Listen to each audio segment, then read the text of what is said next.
Okay, welcome back to the channel. Today is the 29th of September, and happy to report that there's been an increase of 20+% in subscribers. I've gone from 93 to 117. So I appreciate that. And at this rate, we're going to get to 1,000 by the end of the year, which would be great.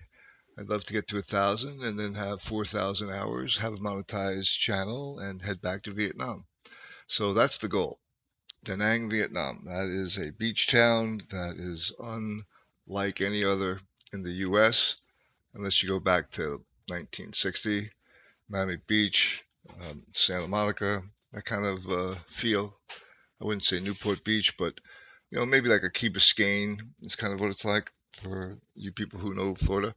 Anyway, so the topic today is going to be the multiple aliases, the multiple names that the female narcissist goes by.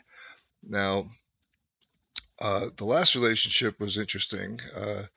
I had known her as one name, and just a few weeks before our breakup, she started to go by another name, all derivatives of the same name. But my wife did this too. Her name was Patricia. So in Brazil, it was Patrizia. But in Florida, in America, it was Patty, a name that she hated. So Patty, which is what I called her most of the time, or honey, or darling, sweetheart. She hated that name. When we moved to Los Angeles, and uh, just prior to the end of her life, she started to go back to Patricia and then Trisha.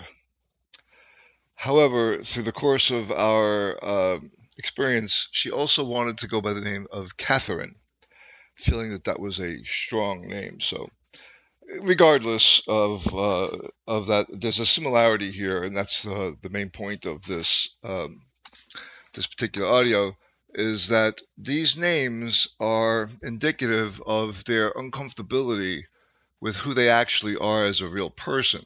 So who they are as a real person clearly is not good enough, so they have to change their name to suit their uncomfortability or their insecurity about who they are. Now, again, I don't like to come at these things as though I'm a psychologist. I am not.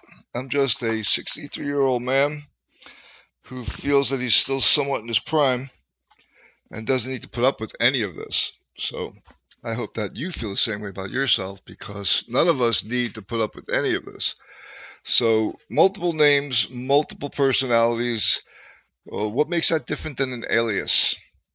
Of course, the police on their blotter, if you were arrested, all these names would be called aliases. And what is an alias?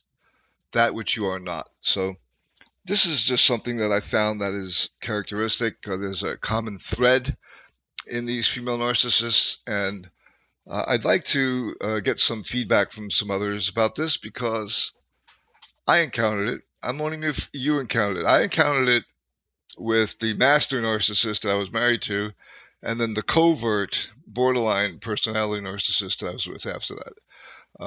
She actually called herself a cluster B, which I'm going to go into in another video because it's a completely different topic. So thanks for subscribing. Please help spread the word. I'd like to build this. I'd like to help people. Anybody who is interested, contact me at steveomystic@gmail.com. Thank you. Peace.